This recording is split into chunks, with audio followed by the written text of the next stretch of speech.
Welcome everyone to the Avengenerds podcast, where we talk Marvel, DC, Star Wars, and more. I'm your host Torn, and with me is my co-host Peyton. Yo, we have a great show for everyone this week. We'll be talking about most disappointing superhero content and the news of the week. There'll be time codes in the description or show notes if you want to jump around. And with that, here's Peyton with the news. You want some news? Well, we got a couple pieces of news. So this is according to Collider. The Fantastic Four have reportedly maybe been cast already, and if that's the case, will be announced once the strike is over. Better be goddamn true. Yeah. Apparently, I think Matt Shackman said that they plan to, as long as the strikes get resolved, the actor strike gets resolved relatively soon, they plan to start shooting next spring. So, which means they pretty much have to have the cast locked by now, or at least very, very soon, because I assume they were probably in negotiations before the strike began. So they'll want to get that going as soon as possible. Also, there was little like delay confirmations. We knew there was a bunch of delays. Agatha Darkhold Diaries is now set to release in September of next year, and now Daredevil, it was sort of like delayed indefinitely, but now it's having a release window, no specific release date, because they probably don't want to commit themselves to that, but it has a release schedule of sometime in 2025, so expected, but still rough. We should have got him literally next year. I know, right? That's tough. But that's the news of the week, which means it's time to move on to our topic, which is, of course, most disappointing superhero media. Should I go first? Yeah, go for it. All right, gonna start off with simple Ant-Man and the Wasp. Ant-Man and the Wasp. I'm starting off, relatively like soft. Like this wasn't like majorly disappointing to me. It was just because I love the first Ant-Man. It's one of the most underrated MCU movies, in my opinion. You would agree.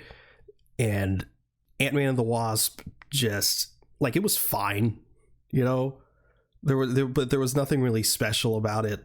And there was nothing that was like egregiously bad either. It's just there. So like, I find it, to me, it's one of the most boring MCU movies because it's just there.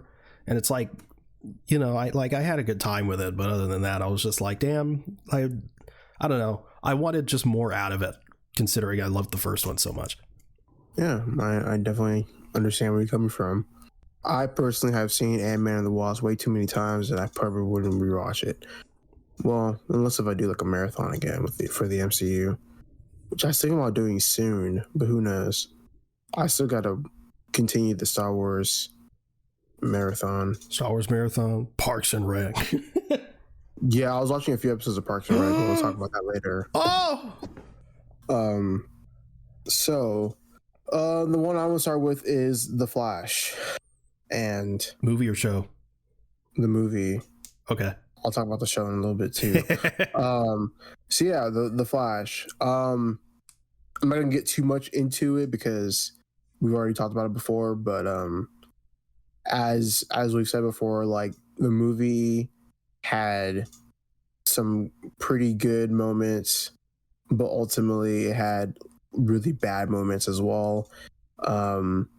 There's some stuff that I wish could have been done differently with the movie. And like, with me, unfortunately, I had the biggest amount of rose tinted glasses because I got to see the movie early. But the more I'd watched it over time, with the just clips and stuff, and I'm like, damn, this movie it's bad. It is bad. Like, CGI is like super wonky,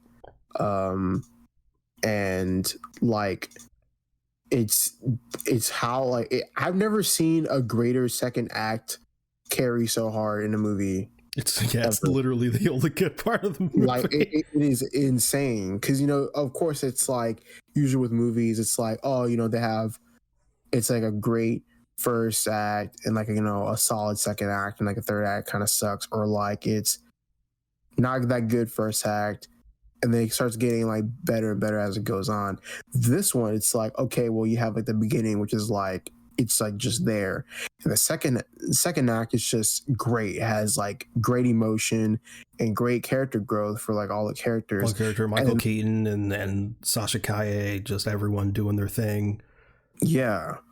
And like even like just, and that's also like the act, I think, with like the less amount of CGI, because that's just all of like, you know, it most takes place like, you know, inside the houses, like the Bat Cave, and then like, you know, you have the third act, which like it's just like, I mean, it's cool like in an action sense, because you know you have both Flashes running around, and you have even like, then it's just like in a flat desert. Yeah, it's a flat desert, and you have like just CGI characters, and of course like the only good amount of emotion is towards the end, because you know you have like the grocery scene, yeah, you know, the grocery scene with like, but then it's undercut when it's just like, oh, I saved my dad anyway. Yeah, and then it's like, and then it's like, oh yeah, well, you know, everyone's thinking that this is going to be a reset of the entire DCEU, but like it does nothing with it. It ends up going nowhere, because he ends up going to like George Clooney's universe. So that's just like, okay, well, like what the fuck was even like the point of this movie then, if nothing's going to get reset? And so yeah, it's cool stuff, great second act, but unfortunately it just does nothing.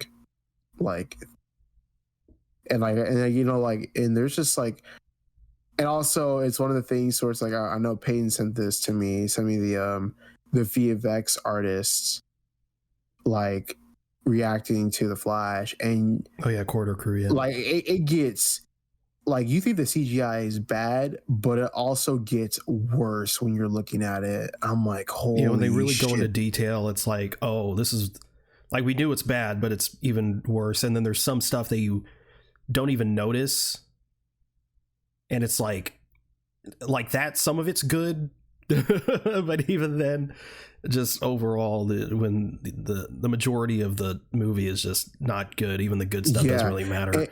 And it's like, it's one of the things too where it's like, you know, Peyton and I, we're the same about CGI. Like CGI doesn't like usually most time it doesn't really like break a movie for us. Like it's like something that we can like slide by, but like it gets like really noticeable with a movie like The Flash. And like I even saw it too with like in some scenes where you know, they had a body double for Barry, you know, for Ezra's body double. Yeah, and I didn't notice that.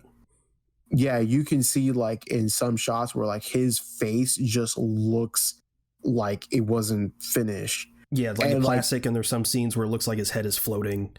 Yeah, and then like Corridor Crew was just like, yeah, his head is literally floating, and I'm like, ah. And then there was that one shot they talked about that like they're in the bedroom and it circles around them, and younger Barry's like 100% CG. It's not even like it's just a CG double completely. Yeah, and like it's also one of the things where it's like, I was saying that like, while I knew that like they used CGI on his face, it would have also saved, while it would have been a lot more,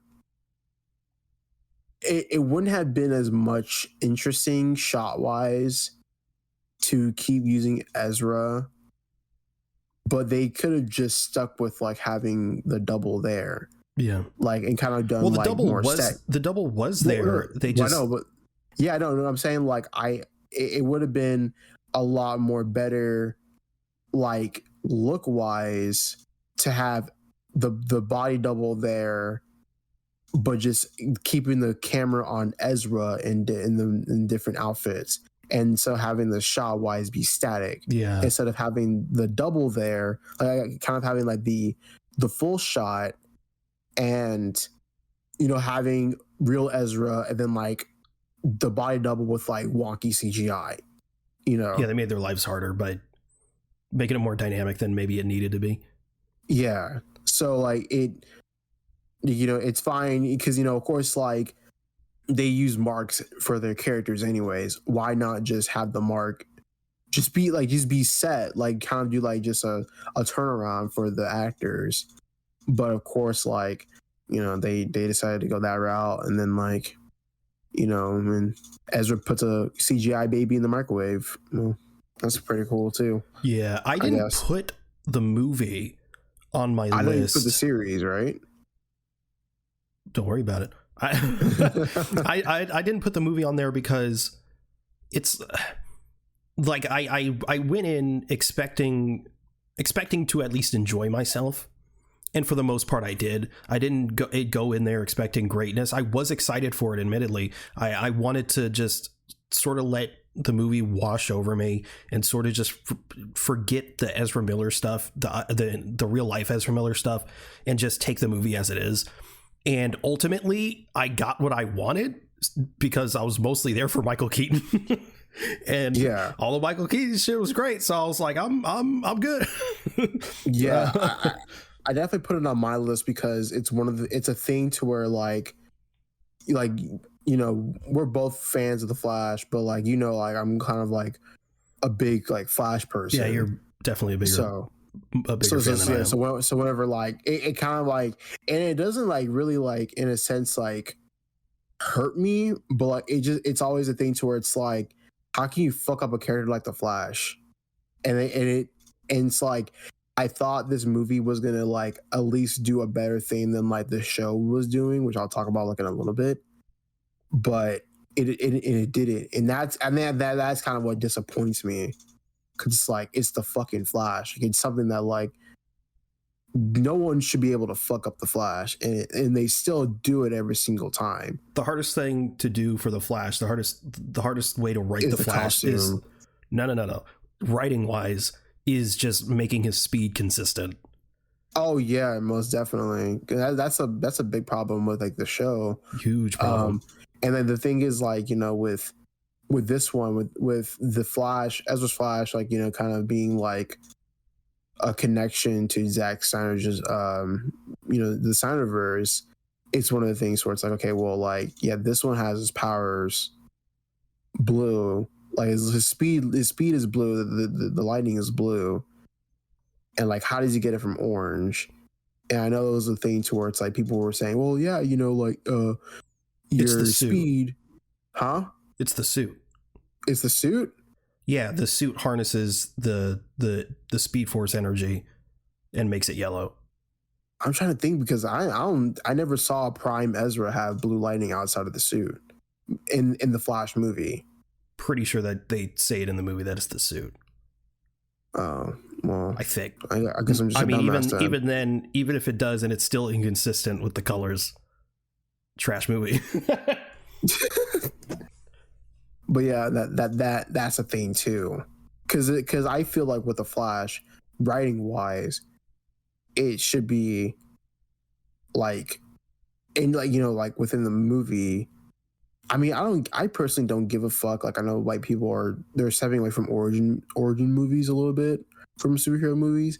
I just don't. I think that's just the best way to showcase like the speed of the Flash, if you do an origin story, and it's like his speed gets more better as each movie goes. But yeah, that is a pretty difficult thing to showcase. The writing is the speed. The best speed we've ever gotten is Makari in Eternals, which is crazy. Yeah. That's Makari and Eternals and Quicksilver are the best. Yeah. Are still the best speedster scenes in film. But also a huge problem with that film is that the Flash, if I was to rank them, it'd be Batman, Spider-Man, and then the Flash as far as their rogues galleries go. The Flash has such a rich rogues gallery, and they just use a Superman villain. Like, okay. Like, it's cool to see Zod again, but okay, I had a click. I was like, what the hell? Yeah, that, and they had that something. Dark Flash that lasted 2 seconds, and then that Dark Flash ended up being like just Barry. Evil Barry. Oh my god, so ass, bro. I don't like. I think like, yeah, that was like, And like I don't have a problem with Dark Flash that much because of like how they did how like what they did with them. I think it's just always best to do like, like, I mean, of course they didn't want to do reverse because of like the movie was gonna be profitable or not, and they didn't want to like waste that. I think would have been a good, great villain for the Flash movie would have been like Captain Cold and Heatwave. That would have been a good set of villains for the Flash movie. And it's like you could have just done Reverse Flash. Yeah, and it's like usually I hate when superhero movies do the villain's just the hero with the same power, but I feel like the Flash is like the character that you can get away with that is Reverse Flash, but but it's also like it's also like the thing too, to where like the Reverse Flash is like his backstory can also be super fucking cool to like get into for like casual fans. So yeah, that is something that like you could really do, because Eobard's a fucking evil guy, dude. That guy is a fucking menace. Bro's a menace. And so yeah, that is something that you can get away with. But yeah, like I didn't even think about that too. I mean the Rose Gallery type of thing, and then use a Superman film. That's crazy. But I am done talking about the Flash. Yeah. Here we go. I got Quantumania. Yeah, I have that one on my list too. I said last week that because you guys were talking about Quantumania for, what did we do last week? We're on episode 92 of this podcast. Everything just starts to blend together. We're almost at 100 episodes. We're going to have to figure out what we're going to do for the 100th episode. Oh, movies we changed our minds on. That's right. Yeah, I was like, what the hell's going on? Yeah, so you guys talked about it last week for movies we changed our minds on. And I said I wanted to save it for a different topic, and this is that topic. So Quantumania I like it more than both of you. And I still enjoy it to a certain degree. And I didn't necessarily change my mind on it. Like I said, I still enjoy it. It's not great. It's still like a 7 out of 10 to me. But like, it was pretty disappointing for a multitude of reasons. Stuff that wasn't disappointing, at least in my opinion, was like Kang and MODOK, but everything else was pretty much a disappointment. And also what heightened that disappointment was the freaking grade A incredible trailer for this movie. The trailer, like, even after I saw the movie like a couple times in theaters, I still like watch TV or whatever, or be on YouTube, see the ad and be like, damn, that looks like a good movie. It's not the movie we got, but it looks really good. And it's like they set up in the trailer, they set up the movie as what feels like a different movie. It feels like it's setting up Scott to either sacrifice himself in some way to save his family. Like it just, the feeling, the story, and the vibe of the trailer is in stark contrast to the film. And it's like, in some ways, like, I'm sort of okay with that, because part of why I like the Ant-Man movies is that charm that the first movie had. And it's like, it's there, but it's like it's there throughout the entire movie, and it doesn't take its time to, I guess, establish the threat, even that, like, it does, but it only does it like at the end fight. Otherwise they're still just Ant-Manning about. Yeah, I definitely agree. And it's like one of the things where what was like kind of like a disappointment to me was, I wish I saw like more of Kang, and that's kind of what you're saying, that they didn't have time to establish the threat. But seeing more Kang would have been just like fucking amazing, because like that is like a thing that they're introducing. And now one of the things that like it was disappointing to me was, you're seeing the quantum realm and like just this very great like form. We're seeing most of it, but I really just feel like I don't know, I really just didn't really, I wouldn't say not like it, but I just didn't really like what they were trying to go for in that movie. I'm always gonna love MODOK though. MODOK was like fucking hilarious. Yeah, he was great in it. But it was also like it's also like a thing to where like you know how like Marvel kills off like their villains Oh yeah, or whatever. Yeah, and now it's kind of like, wow, they killed him off. The greatest Avenger of all time, to be honest. It's literally the biggest issue Marvel has. Yeah. It's so annoying. Like, imagine a live action MODOK series. Kind of like that'd be funny as fuck, dude. But like, yeah, I and you could go back to our review when I said part of the charm, part of the coolness of the Ant-Man films is seeing things either really big or seeing small things enlarged, and the sense of scale in this movie is just not there, which takes away some of the enjoyment of it. Everything about it is just it just sort of feels flat. It feels sort of like a streaming movie, which is unfortunate. It really is. Again, I still enjoy it. It's just I just wish it was better. They wanted it to make it because the other two Ant-Man movies were like off the tail end of huge Avengers movies, and they wanted this one to like kick off Phase 5 with something big, and it just didn't meet the mark, unfortunately. Yeah. Even though I still enjoyed it, I just wanted it to be better. I wanted it to be better. Yeah, really great start to Phase 5. My next one is The Flash TV show in some seasons. Oh my god, I too have The Flash TV show. It breaks me sometimes because like at first it was the start of season 3 and after season 3 everyone was like, yeah, The Flash is like this is just like a bad season, and then season 4 happened, and then people were like, this is the downhill of The Flash. I thought, and then like it's funny because like everyone did a switch around for season 3 because season 3 was like huge 180. Yeah, it was like other than Flashpoint. People like Flashpoint, right? Flashpoint, yeah, they liked it, but it like, of course, you know, it had to end. After that, yeah.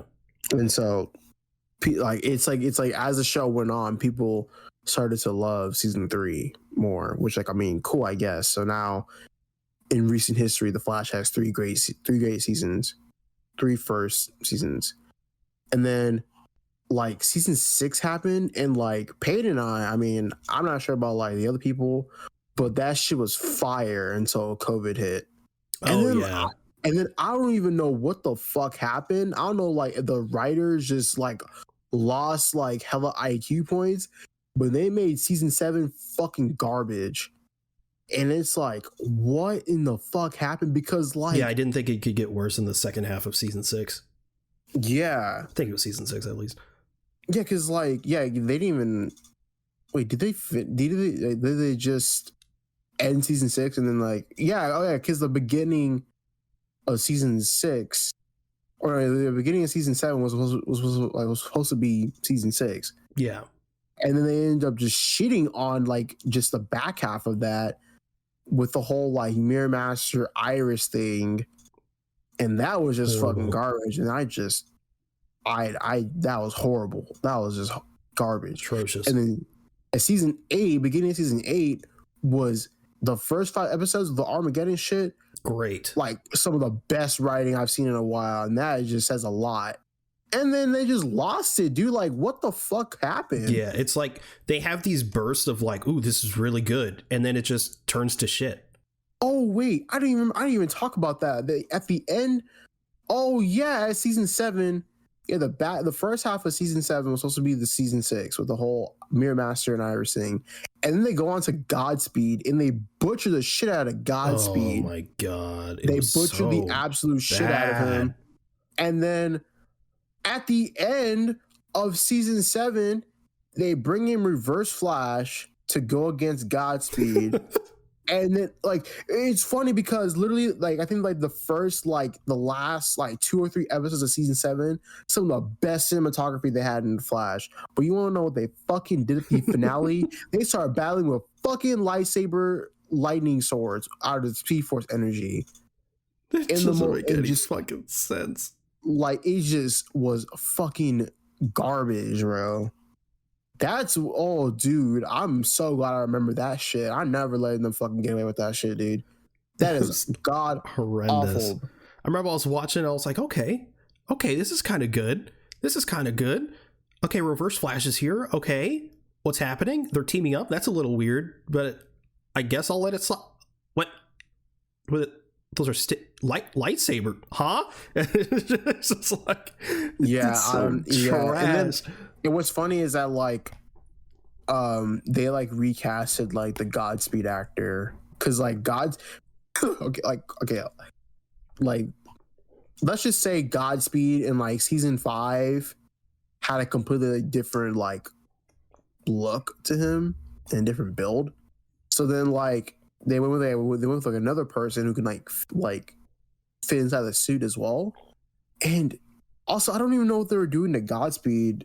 Like they were just like making clones out of him and they were just screeching and shit the whole entire like season. I'm just like, Godspeed was making like clones of himself or some shit. Oh, and also Godspeed, it was Bart's nemesis.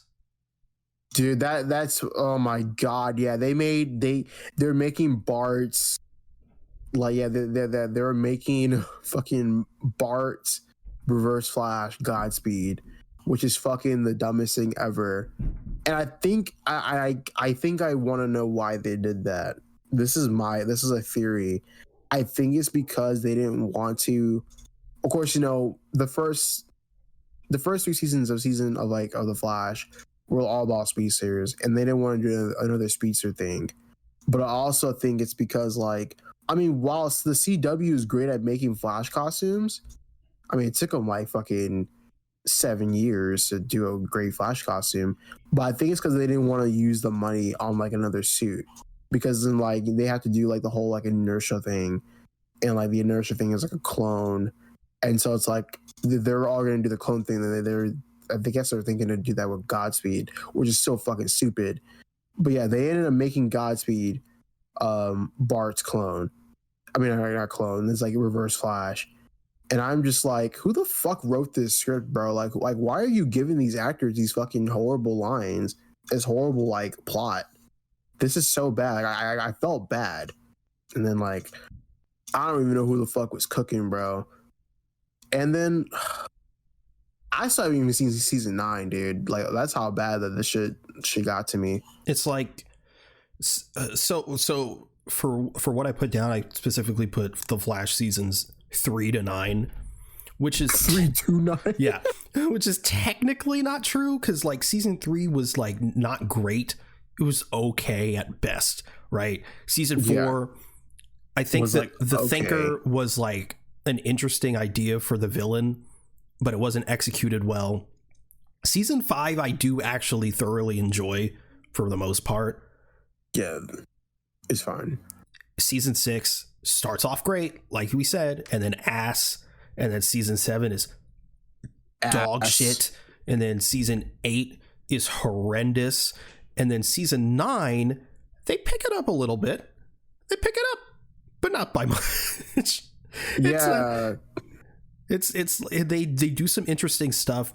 There's just some interesting character designs. Even they bring some people back, and they do it in like interesting ways, and they don't necessarily overstay their welcome, but they just keep falling into the same bullshit traps that they have since season 4, and it's just terrible. And they keep focusing on characters that no one gives an absolute fuck about. Chillbane is the worst character to ever exist in any CW show. Yeah, dude, they made Chillbane into like a thirst trap, and then like they kept fucking up Caitlin's character with the whole like, okay, like the whole Frost thing was like interesting, right? And then it's like they were like what was her new character, like Chrome? Okay, so they killed Frost.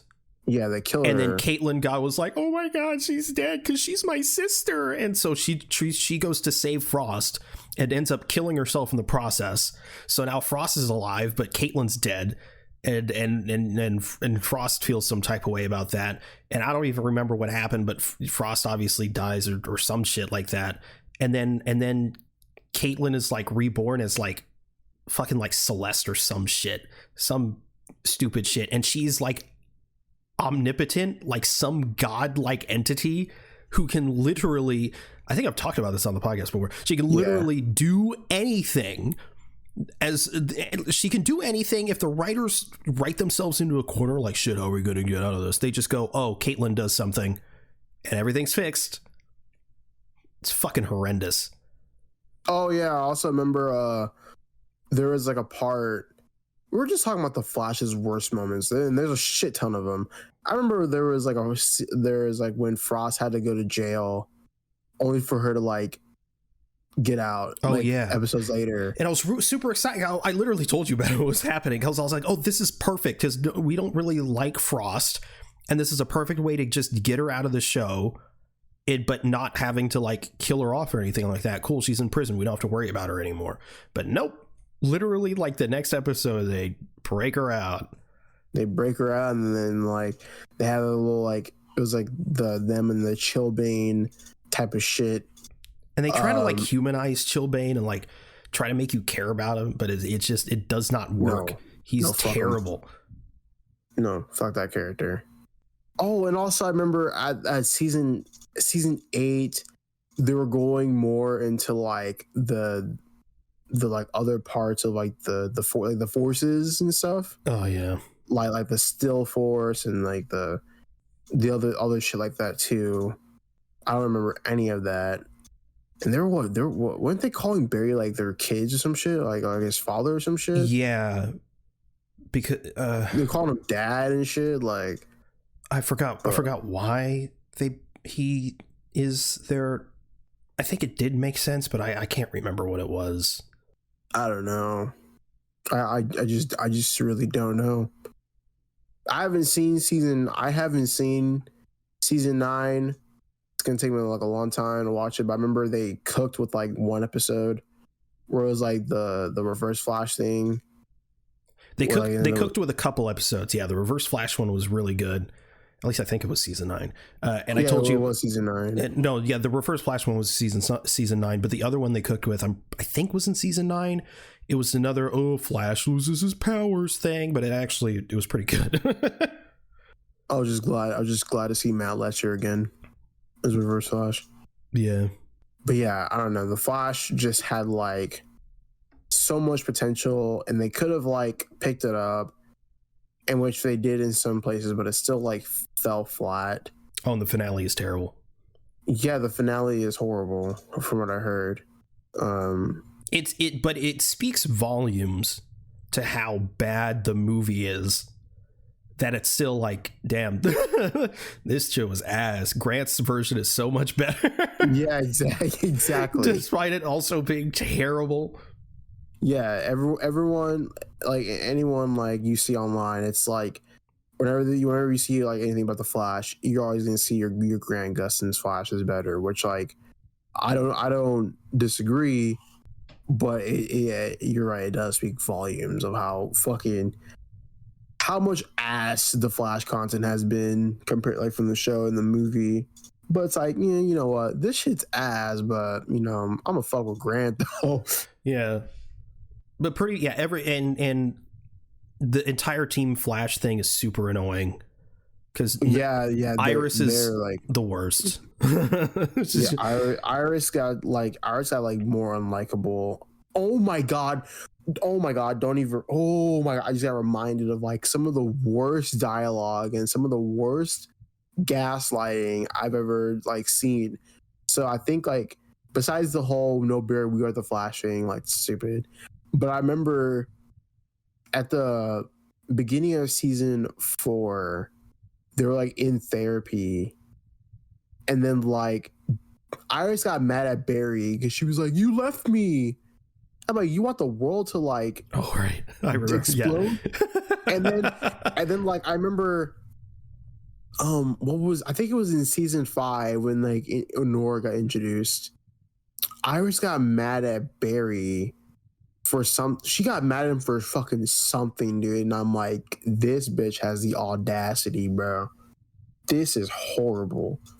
I gotta try to find it real quick. That shit is bad. Yeah, Iris is annoying, and then Cisco left. Huge hole in the show. Try to replace him with Chester, but Chester just is not the same. Chester is horrible. They try to make you care about him, and it works a little bit, but it's still like, you're not Cisco, bro. And it's weird because like Chester like goes like the same thing every single time. It's like, it's like, okay, Chester does something. Oh shit, I fucked up. And then like they try to forgive Chester, and then he does the same shit again. Like he fucking does some like weird shit. Yeah, and they do that super annoying shit where they can't figure it out, and then Chester gets all wide-eyed, and he's like, oh, but we could do this and this. Oh, I think I figured it out, and he builds some shit to get him out of whatever situation they're in. Yeah, and then they have like Allegra. Allegra's just not it, bro. I don't like the new Team Flash at all, and I know that's they're like awful. Yeah, they're bad. I know like they're also trying to do the thing where like, yeah, you know, like Allegra has like a troubled past and like she's trying to get through it, and then they bring in her sister, which like she does nothing. Yeah, and she's like a villain or whatever, but it's like, I couldn't give a fuck because I don't care about Allegra. And then they try to pair Allegra with Chester like as a couple, and Allegra ain't feeling him at all. No, she does feel him. That's oh really? Oh yeah, they get together by the end. Oh my god. I think some either it was Barry or Nora that goes to the future and they're like married or some shit. I don't know, but there's no chemistry between those two actors, so it just feels hollow and unearned. And then, oh my god, and probably the most disappointing part of it all is Cecile, who, her introduction as a character, I fucking loved. Cecile was great when she was introduced. I'm like, this lady is awesome. She has a will they won't they with Joe, and then they get together. It's like, yay, Cecile. But then once she got powers, and then she they decided to be part of like Team Flash. Horrible. And it's like, just the longer it goes on, the worse it gets. She has powers, but then they just introduce random new powers, and then they again introduced more new powers to her, and then all of a sudden, like in season 9, she can fly. Like, number one, where did it come from? And number two, why is she there? She has a child at home. Yeah, dude, that baby ain't getting fed, bro. It's fucking awful, which sucks because that actress is great. If anything, I feel bad for the actress that she's probably contracted to do this bullshit show, which she has. Her and Grant are easily the best actors in that entire show. Yeah, because I like Danielle Panabaker, but I'm sorry, she does not have the acting chops for Frost and whatever godlike being she was supposed to be. She works as Caitlin, and that's it. I'd say the only consistent person like throughout the show, like besides like Barry, is Joe. Yeah, and like Jesse L. Martin, like you can't really go wrong with him because like he's gonna do great no matter what. And like Cisco, Carlos Valdez, he was really great too. It's just like, but yeah, like once he left, it's just like crazy. Yeah, well, because like all their heavy hitters left. Joe left, Cisco left, Tom Cavanaugh left, and he pops in every now and again. But like, and then Harley Sawyer got fired. Oh right, yeah, he got fired. It's crazy. But what's her name? Candace Patton. Yeah, Candace Patton. I mean, she's fine, but like, I don't know. No, she's not. It's her character. It's not really her as an actress. Although I haven't really seen her in anything else, so maybe she is trash. I don't know. But that's it. But yeah, like for Cecile specifically, it's like her character is just written so terribly. But like she at least puts in a good performance. Like like whenever Cecile's on screen, I'm more like, I'm tired I'm tired of this character. I'm not like, she's bad at what she's doing. So at least respect to the actress that she's, you know, not like half-assing it, or if she is, it doesn't seem like she is. But yeah, just terrible show. Yeah. On the finale, he shoots some lightning in the air and then it hits a bunch of other people, and so it implies he creates more flashes, even though it was a perfect opportunity to go back in time, and he's the lightning bolt that strikes him literally, but would have been so easy. It's a super popular fan theory. Mm-hmm. And that would have been the easiest brownie like fan points they could have ever done, but they're like, nope, we're gonna do some dumb shit instead. Horrible. But I guess it's my turn. I got Falcon and the Winter Soldier here. Yeah, again, unlike The Flash, where it's like, this shit's just ass, and it's disappointing because it's like, we like that character and so much more can be done with him, and so much more and so much more has been done with him, like in seasons 1 and 2. For Falcon and the Winter Soldier, just a case of like, it's a solid show. I just think certain things could have been executed better, and I wish I liked it more.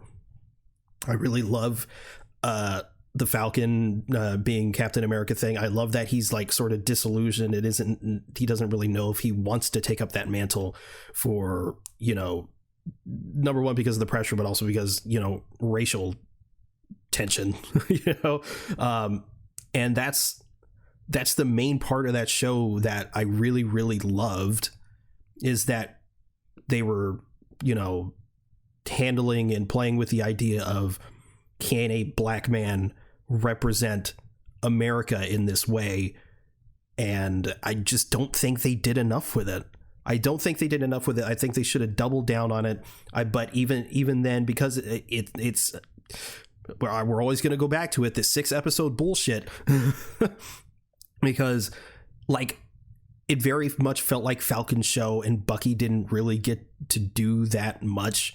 At least or he got to do stuff, but like, as far as like a character arc, it's like, okay, cool. He doesn't have like the brainwashing thing anymore. That was like one scene, and it's like, okay. And then he has the little notebook to like get people to forgive him, but then it's like one scene at the end, it's like, oh, he's forgiven or whatever. And it's just like, so much more could have been done with that. That could have been so interesting. That could have honestly carried another 6 episodes, but they have to condense all this shit, this really ambitious story, into just 6 episodes that aren't even an hour long, and it just fumbles. The finale is weak. His speech at the end is weird. Falcon, now I'm talking about, or Captain America, Sam Wilson. And like, all the stuff with Isaiah Bradley, anytime he went to like Isaiah Bradley's house and all that stuff, I was like, this is heat. I'm loving this. And then they just go back to the whole, you know, super soldier serum shit, and I'm just like, I mean, it's fine, because I like John Walker. I do like that character. I love the part, and I think it's episode 4 when he beheads the dude. Really impactful moment. So it's like, it's not all bad. I just think it left a lot to be desired. It's just one of those things where it's like, it's a decent show. There's just so much more they could have just delved into if they just allowed themselves the time to do so. So and I think, you know, again, we talk about the 6-episode thing all the time. I think Falcon and the Winter Soldier is the show that is hurt the most by that format. Yeah, I can agree with that. I have nothing else to add to that, because I agree. Yeah, because WandaVision's 9 episodes. WandaVision's 9 episodes. Yeah, Moon Knight is 6 episodes, but yeah, at least they do some interesting stuff within those 6 episodes. Miss Marvel, 6 episodes, but again, they pretty much do what they need to do because it's like her origin or whatever.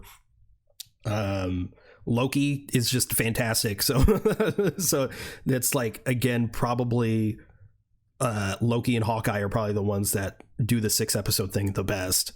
It's just, yeah, Falcon and Winter Soldier, at least in my opinion, is definitely the one that gets hurt the most by that. Like this, it could have been, I don't know, man. I don't know. It's like, part of me was like, man, it could have been a movie, but could it? Because they try to do a lot with it. Yeah, it should have been at least 12 episodes. to just fully flesh everything out. But a lot of cool and fun ideas. Yeah, that was just. I mean, the only thing I'm just, dude. You know that picture of that guy. Like, it's kind of like a. I think it's like it's supposed to be like a portrait of a guy like in the Korean War, where he has like a kind of like a frowny face. And he has like the military hat. Sure. Well, that's just me every time I think about Falcon and the Winter Soldier and going on social media. God, that was such a talking about Napoleon. No, it wasn't Napoleon. It's like an American soldier. I'll have to show you. I have to show you, but like that was such a dark time. Yeah. Yeah, probably the fandom around it probably didn't help. Yeah, no, yeah. I think like, yeah, after WandaVision was fun because everyone was making their own theories, but that kind of caught up to them. Yeah. It caught up to them because everyone was like, well, this theory didn't align with mine. I don't like the show. Fucking love WandaVision. And then you have Falcon and Winter Soldier, and when that came, dude, someone should have took away my phone. They should have disabled every social media comment for me, because going on social media at that time, like I probably have never felt like worse than I ever felt. Dude, that was bad. But I'm not going to say anything more about that, because that's just whatever. Where did my notes go? Oh damn! I accidentally scratched out my notes. My next one is. Where did my notes go? Yeah, Suicide Squad 2016. I almost put that on my list, but I didn't. Bro, there was just I don't know, man. Like, because it was gonna be interesting because you have like Margot Robbie as Harley Quinn, and you have like Will Smith as Deadshot, which is really crazy. And then you see Batman in it. And I was like, okay, well, like Batman's in it, that's cool. Who, at least in my opinion, I guess aside from the Flash, so I guess up until the Flash, probably the best Ben Affleck Batman we've gotten, at least in my opinion. That's fair, because like, I mean, at least like he does something that like leads into the story by capturing Deadshot, and he just felt more like Batman to me. Yeah, because like he's like, don't do this in front of your daughter. Like, yeah, I understand that, but it's also like one of the things where it's like, yeah, you have like Killer Croc, and you have like El Diablo, and you have like Enchantress, and then you have like other things, but it's, and then like no, he wasn't in there yet. But it's one of the things where it's like it's like you have all these cool characters, and and you also have what's her name, before she was dude, what's her name, the chick with the katana. Yeah, the character or the actress? The character. I know who plays her. Is it not just Katana? Yeah, that's what I thought too. I was like, is it just Katana? Like, yeah, her name is literally Katana. Okay, well, god damn it. Katana, yes. Interesting characters, and they don't really do much to them. Like, they don't do much with them. It's mostly like, about Harley Quinn and Deadshot, which is fine. I mean, that's cool. Because, like, I do love Will Smith just shooting people all the time and stuff like that. But you know what? Deadshot was disappointing because he didn't do very many trick shots. Yeah, he wasn't doing a fucking 360 off a building. Yeah. Try to see him 720 insta swap. Oh, yeah, and I also forgot one of the worst parts about that movie was Jared Leto's Joker. Blech. Who, oh my god, he just looked like a fucking asshole. Like he just like looked bad with that fucking dumbass tattoo. And I just remember the trailer just constantly playing, and just every time hearing going, I'm not gonna kill you, I'm just gonna hurt you. Like, I just like, please leave me alone. Everywhere I go, I see his face. Literally. Somehow gotten worse in Zack Snyder's Justice League. I didn't know that was possible, but yeah. And then like I think Enchantress was fine. but I think Enchantress was fine. But like, the whole like was his name? Oh, yeah, his name was like Incubus. That was like her brother or whatever. I that don't was fucking just remember. That was just stupid. I still think that effect was sick when she was like in the boardroom and she puts her hand down. Yeah, and the dark hand comes up and it flips and she's that was sick. That's sick. That's crazy. That was so cool. And there were some gems in that movie. Jai Courtney as Captain Boomerang was fantastic. Yeah, he gets captured by the Flash. Yeah. The Trash Flash. Weird costume. But yeah, and then I don't know, I feel like there wasn't really a lot done with the characters in the movie. That's kind of why I just found it disappointing. Killer Croc's just a dude. Yeah, he's just a dude with like scales. And then like El Diablo, I mean, I think he does like one cool thing, but I feel like the biggest thing about that movie was like him sacrificing himself, which like that shouldn't be something you do with a character. Yeah, the coolest parts in that movie for me was like the hand thing, like I said, and also the part like because Enchantress tries to like enchant them and like sort of did a Scarlet Witch and like showed them what their lives could be. Yeah, and it had Margot Robbie and Jared Leto as just like Harley Quinn and the Joker, but it's just as like regular people living regular lives. I love that bit because you can see Harley Quinn like I just want a normal life. It just that part just showcased why I love Harley Quinn so much, because she's not just it's girl Joker, you know what I mean? She's insane, but she's sane.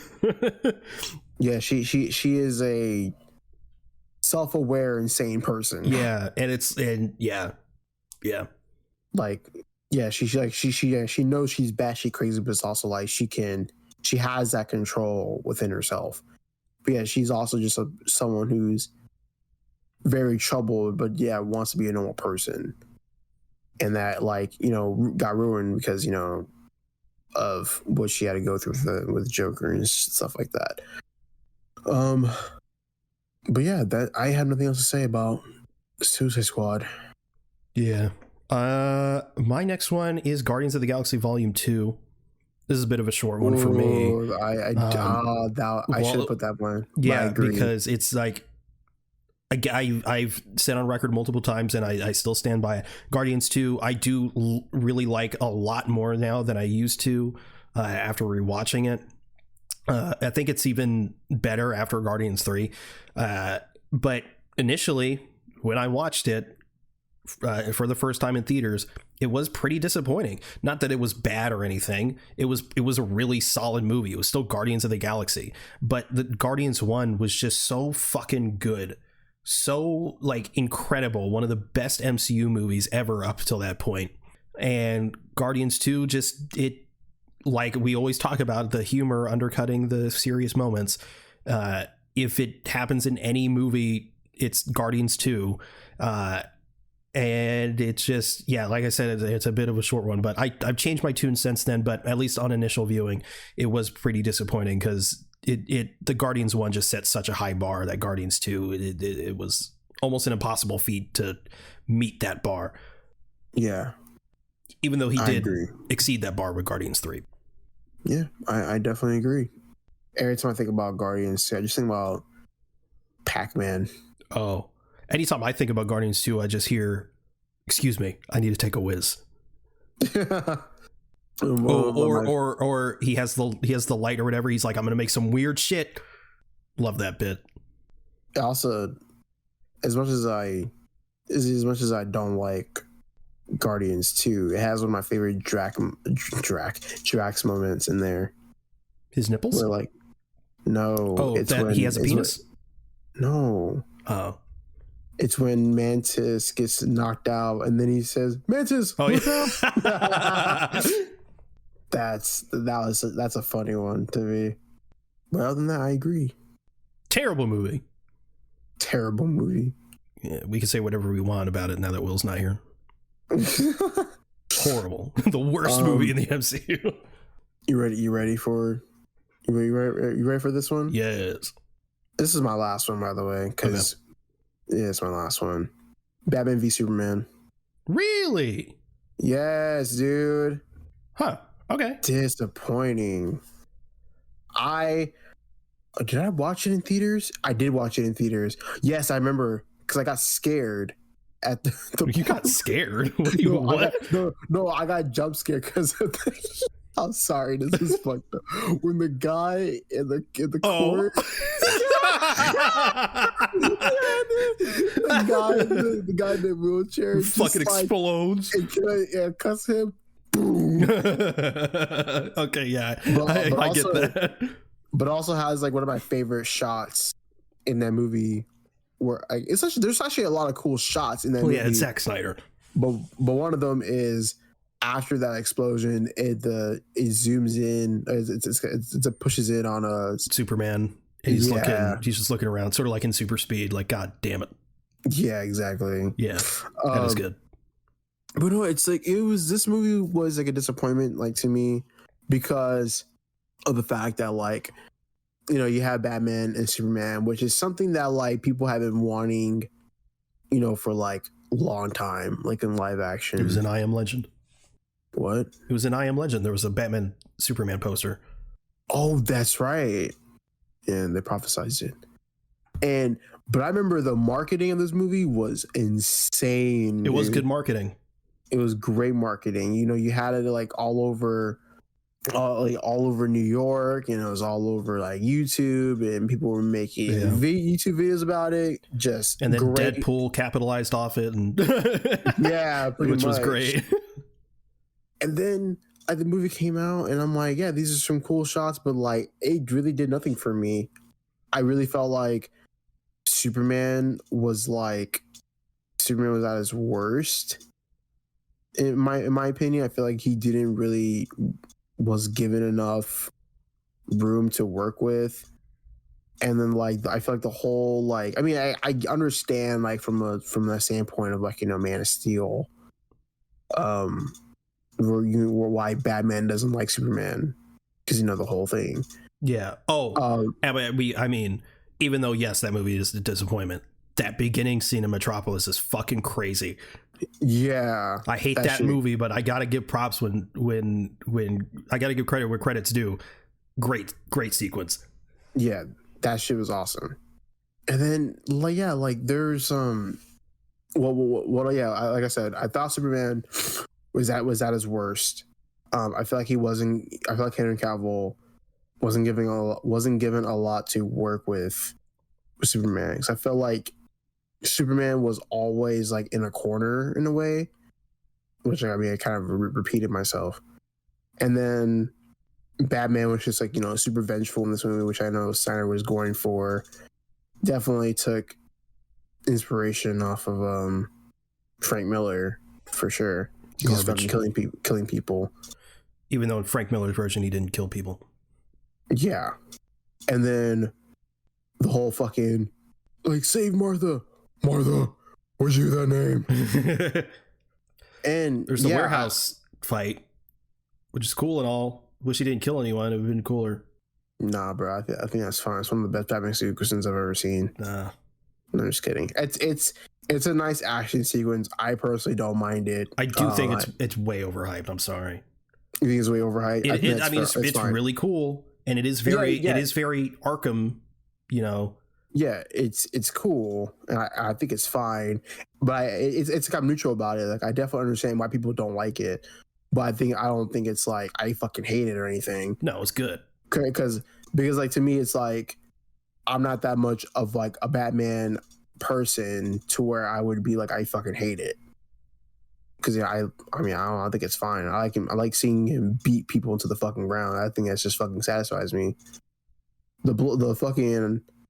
The one where he fucking launches a box at a guy, that's a little much, but it's funny.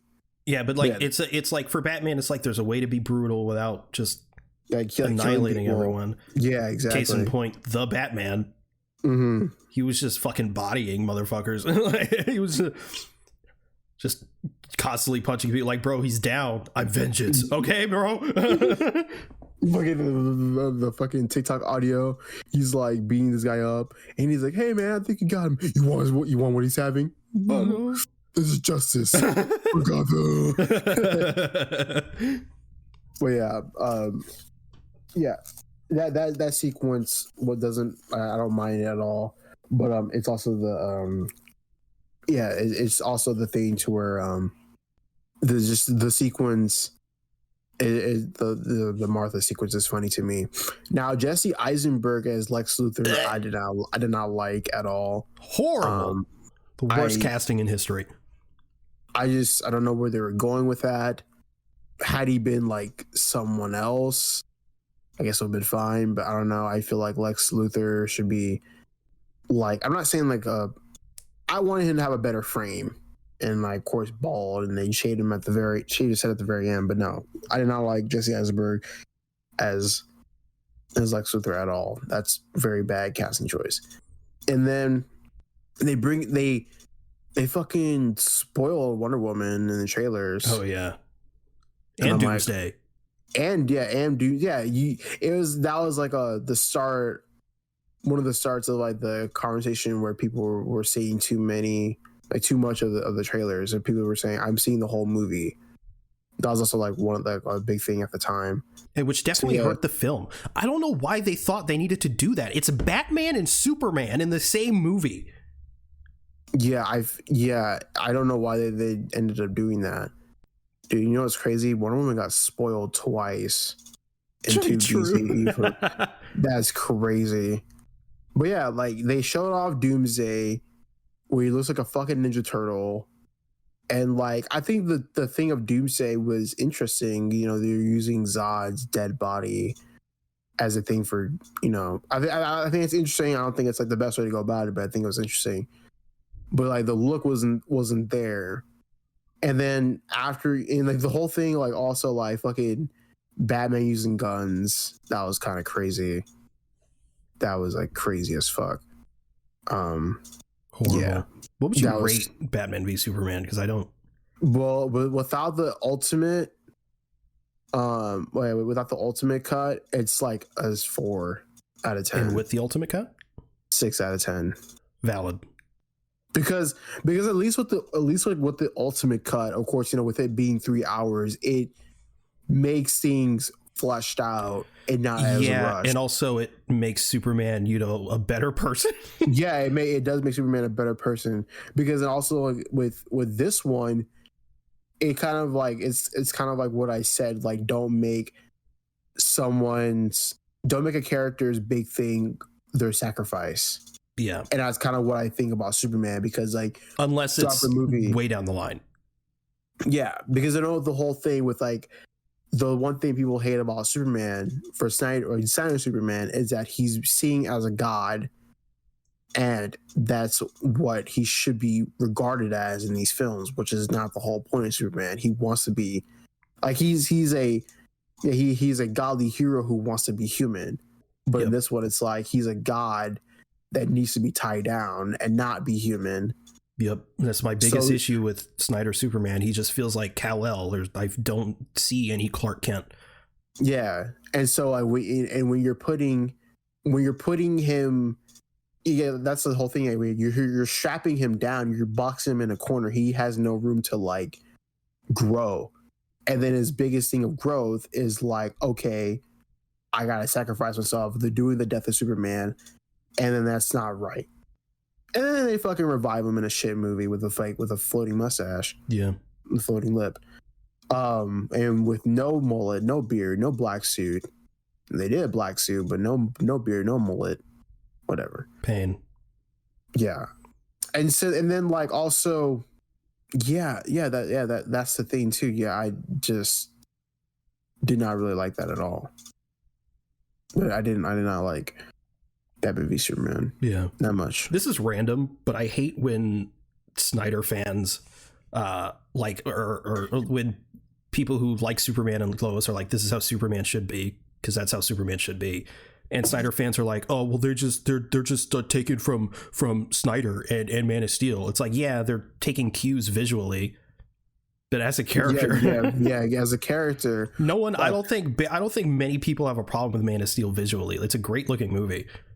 It's just like the thing of like, they don't like the colors and how it's too dark, or like they don't like how Superman is portrayed. Yeah. But the thing is, like, with Superman and Lois, I tell people all the time, like, I know CW shows aren't the best, but you need to watch Superman and Lois. I think it's like literally, it's like some of the best Superman content we've ever gotten Live in action, like in years. And like one could say like Smallville is better, which I don't really like. I wouldn't disagree. I don't give a fuck when anyone says Smallville's trash. I don't disagree with Smallville. It's just it's just like a thing to where it's like Superman and Lois, like it's better, like trope wise, visually, thematically, and overall acting wise. Because at least with Smallville, you have that old CW, like, you know, the old 2000 or early 2000s, like acting the tropes and shit, in which like that's going to be outdated and it's going to piss a lot of people off. Yeah. But yeah, Superman and Lois, visually they have taken cues from like, you know, Snyder, which like like what we said, like Snyder visually, like he has great visuals. It's just his writing is like a big problem, which is why people don't like him. Best live action Lois. Oh yeah, live action Lois. So fucking good. She's so good. Like the only problem with Superman and Lois is that it ends. True. Like I hate having to like. I remember I hated having to like fucking wait. Yes. Like wait like a week for a new episode, and it's like, damn, like I just want the shit to fucking end. I just want the shit to keep going and going. And unfortunately, we're not gonna get season 4 we're not gonna get season 4 for a while. And they, budget cuts and shit. Budget, that I'm whole so thing worried. too. But nonetheless, I'm not a fan of Batman v Superman. Great shots, just not great character work, for sure. Yeah. That was your last one, right? Yeah, you can speed run through these. So this one I'm cheating a little bit because technically that's not a superhero property, but it is based on a comic. So I'm putting it in here. Kingsman 2. I think it's called Kingsman: The Golden Circle or whatever. This is where they go to America and there's like cowboy Kingsmen or whatever. Bad movie. I fucking love the first Kingsman movie. It's one of the most, in my opinion, one of the most underrated movies of that decade.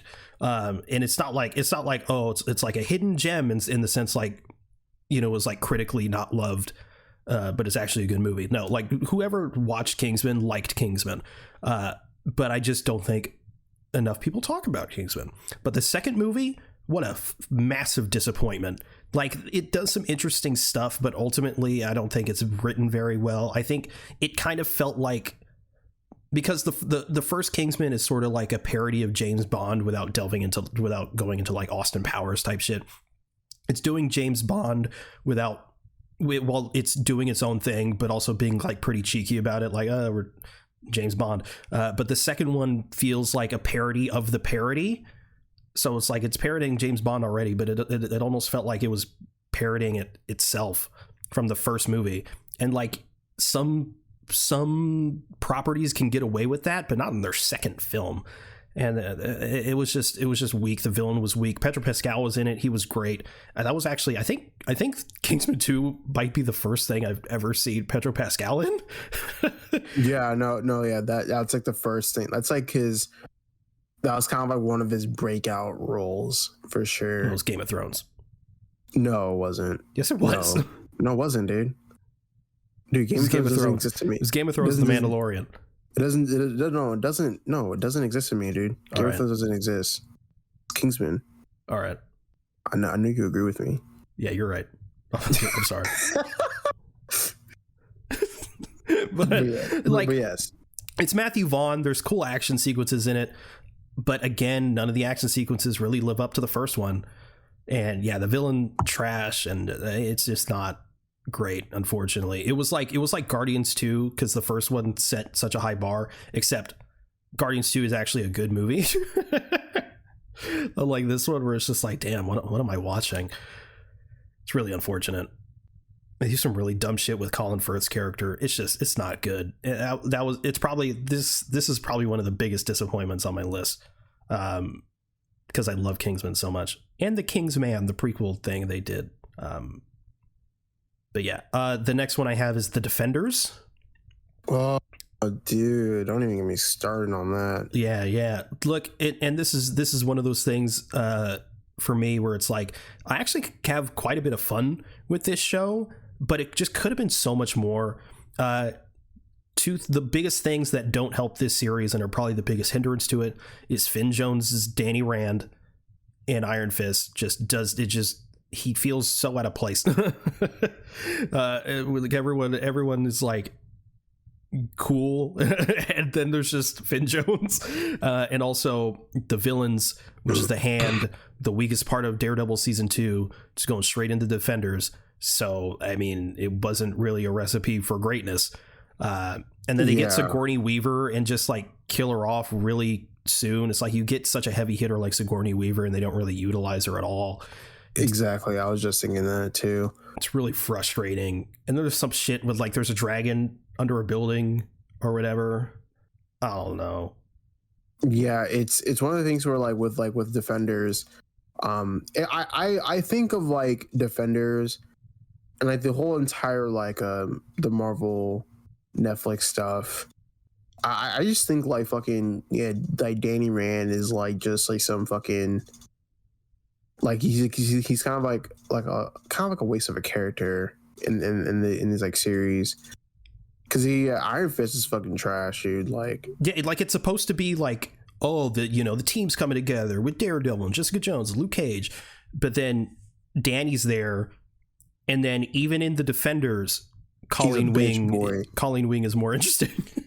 Yeah, no, it's crazy because like with Danny Rand says he is like literally like it's like night and day how it's portrayed, because like in the comics Danny Rand is like super like he's like super like humble. He's such a cool guy, and then like Finn Jones, he's a fucking dickhead, dude. He's like aggressive as shit. He's really bad, but it's also like funny because like it's the whole thing about Netflix's Iron Fist is that he's horrible. Yeah. Which is funny because like he gets bested by Daredevil, because I mean hilarious. Even Daredevil is like one of the best fighters. Like he's like, I'd say he's like one of the top 3 fighters in Marvel. He shouldn't beat Iron Fist though. He actually beats Iron Fist most of the time in their battles in the comics. Beat Iron Fist. No, dude, it's crazy how much he beats Iron Fist in the comics. But even then, in like in the show, it's like the writers like knew, because he like Iron Fist doesn't even like really get a hit in. He gets washed. Yeah, dude. Yeah, he fucking like. Yeah, the whole scene with Daredevil and them, like fucking, they had to stop the battle because Daredevil was gonna murk his ass even further. So yeah, like you have like Danny in the Defenders. He's just like, I mean, he can like, of course he's a heavy hitter, but like he's still like pretty bad. And then like even the whole entire Iron Fist show, they literally say like, yeah, Danny, you're not a good Iron Fist. Like you're pretty bad. That's the whole thing of season 2. Like Davos says it all the time. He's like, yeah, like, Danny, bro, you can only use one fist. What's wrong with you?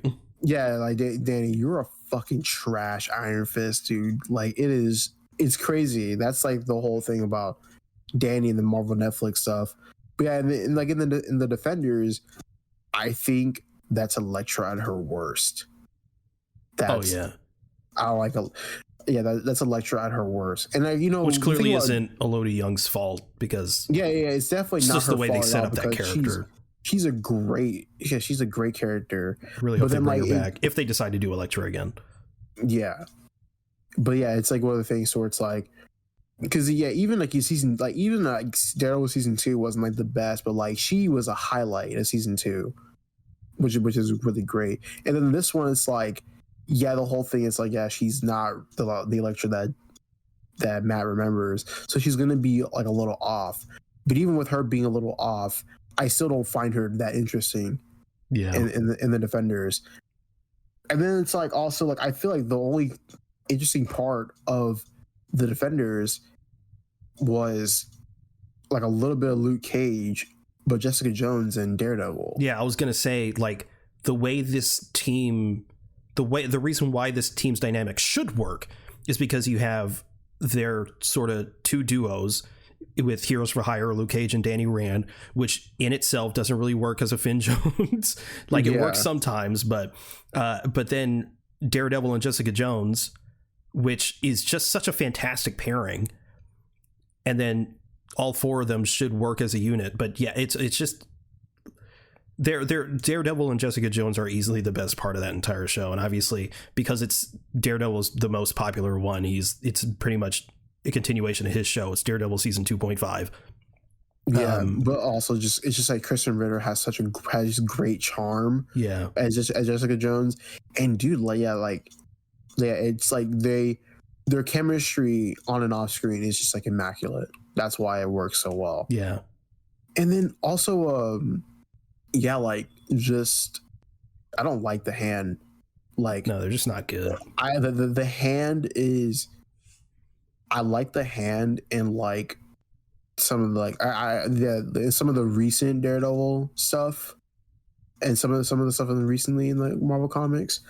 But yeah, just in the show, they're not really good. Crazy how TMNT does the hand better than where the hand originated from. The foot. Oh, dude, don't even get me started on TMNT. I'm so glad I saw Shredder, bro. Oh, hell yeah! So excited.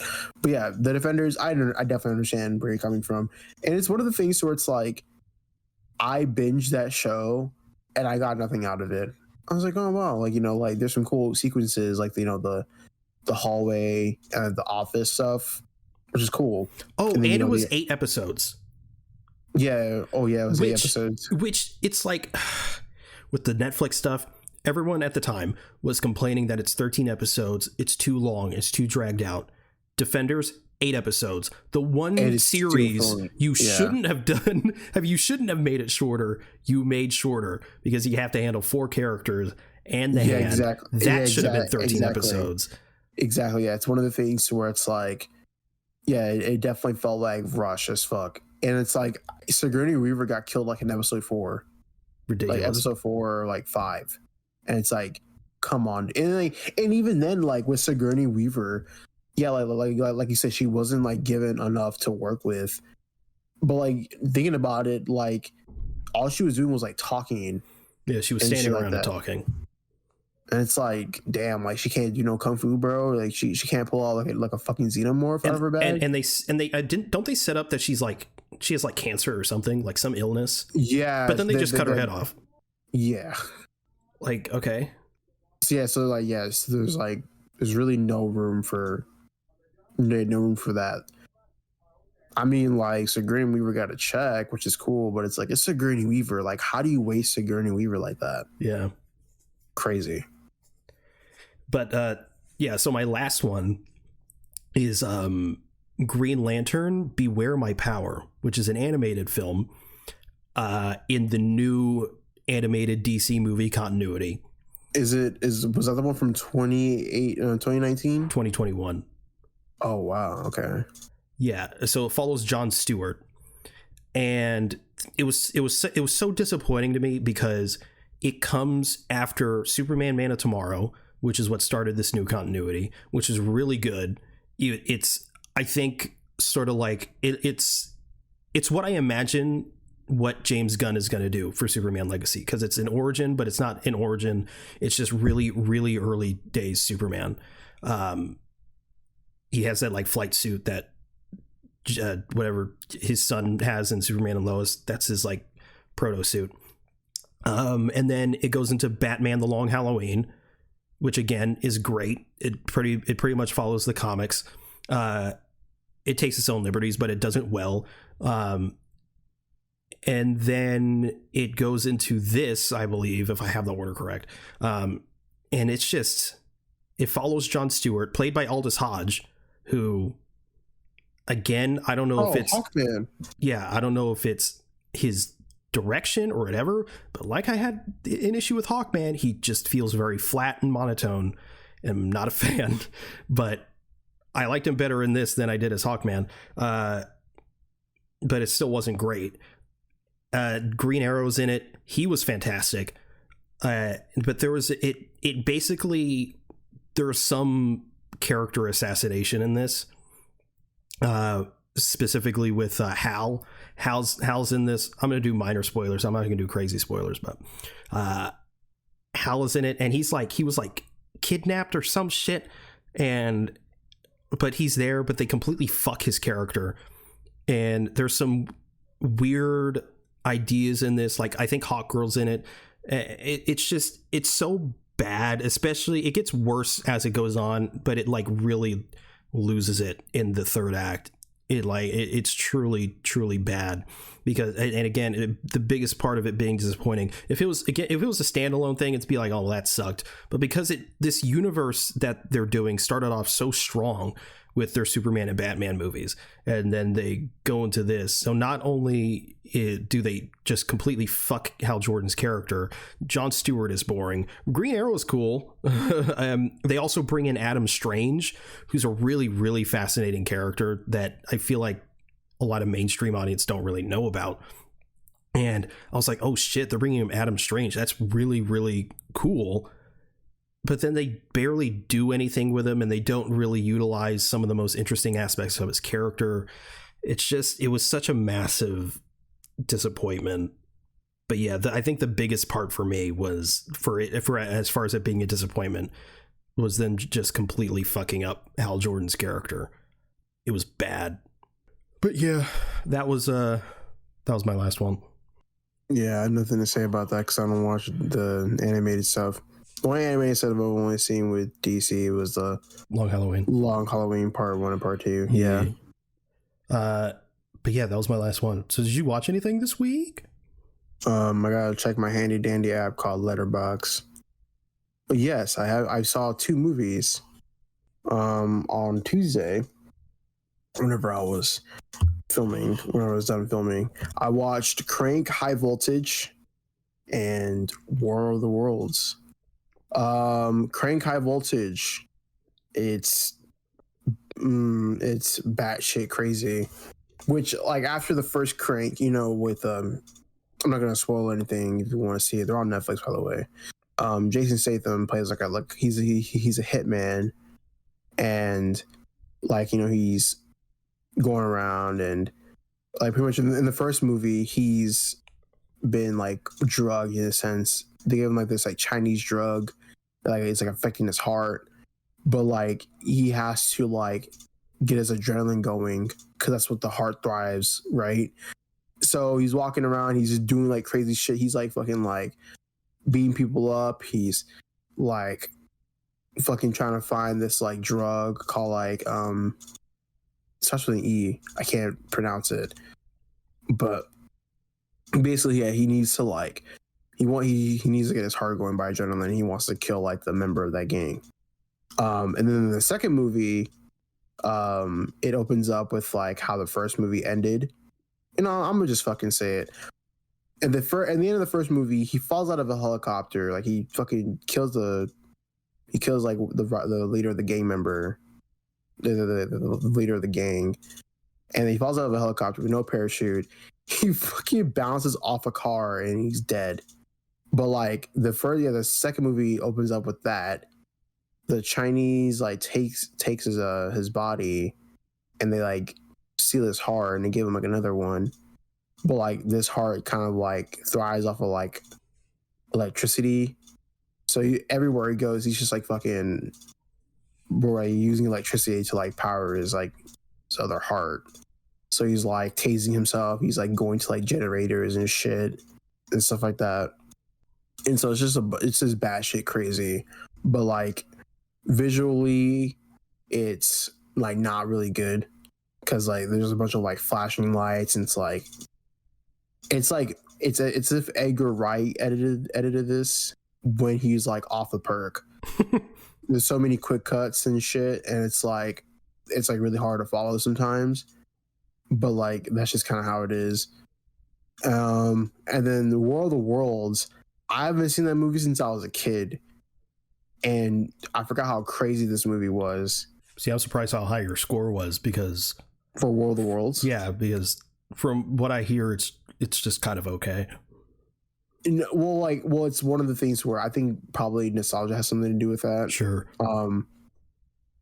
But also I think it's also because of how like the aliens work and how it looked during the time. Because in 2005, that CG actually like holds up. The CGI actually holds up. It doesn't look wonky. It doesn't look like too like. It doesn't look like loading textures, but it looks fine. And I think like what has to deal with like a low score for like me. I mean, I wouldn't say like a low score, but what dims the score is like some of the acting, and then mostly has to do with Justin Chatwin, because this character is fucking just. There's a part of the movie where he ends up being pointless, but I think World of Worlds is good to me because of the fact that, like, okay, yeah, you know, you have these aliens, they're like decimating humans, and it's like, why are they doing that or whatever? Like, you know, they're curious, but it's also like, because we're humans, we kind of have to like. It also shows that like we have to stick together, but it's also like they're also going against one another, which is funny. But I don't know. I think the movie's fine. There's like I forgot how like overexposed this fucking movie was, because like there's like shots of like Tom Cruise, and like his like face is like just like some of his like face is like heavily like illuminated or whatever and shit. And I don't know. I think I liked it. I mean, I think I liked it. I think it's good. I liked it. Let me give it 4.5 stars. I really like that movie. It's a good sci-fi movie. I don't know why people don't like it. I read the book. Oh, really? Yeah. Did you like it? I did. That's cool. You should watch the movie then. No. Why? Tom Cruise. Oh. I was like, oh well. I think it's like I think I like Tom Cruise in other movies better. But I think this is a fine Tom Cruise movie. I don't think he's a good actor. He's a good actor. Like I like his Mission Impossible movies, but as an actor, no, I do not think he's good. You should watch Collateral. No. The one where he's a villain. Yes. Well, yeah, I'm sure he's good at playing a villain since he's a villain in real life. God. He was good in Tropic Thunder, I guess.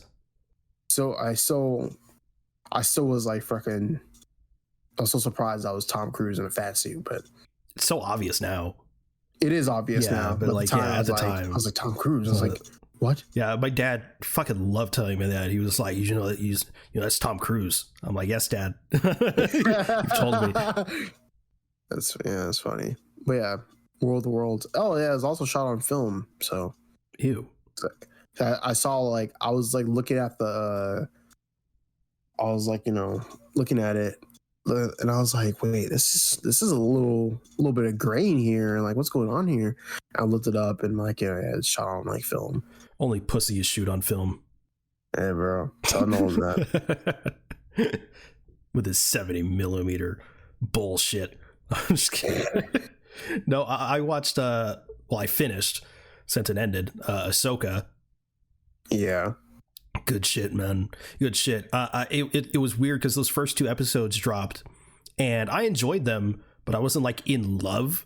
And everyone was sort of like, people were either really liked it or they were like, this shit's trash. Oh, Disney Star Wars, back at it again. Blah blah blah. But as the series went on, even outside like the Anakin stuff, it just got better as it went along. And although Anakin did have something to do with it, because of the Anakin stuff, Ahsoka as a character and Rosario Dawson's performance, was elevated, and her portrayal of Ahsoka became different and better after that encounter with Anakin, and which was also funny to watch, because we see in sort of these shows all the time where people just start making judgments immediately without watching the show or finishing the show, because people are like, oh my god, she's so monotone and boring and so static as a character, but then after meeting Anakin, she becomes a lot more bubbly and smiley and more like she was during the Clone Wars and stuff. And it's like, damn, maybe just watch the show and be patient before being like, oh, why did they make her like this? Because there's a fucking reason.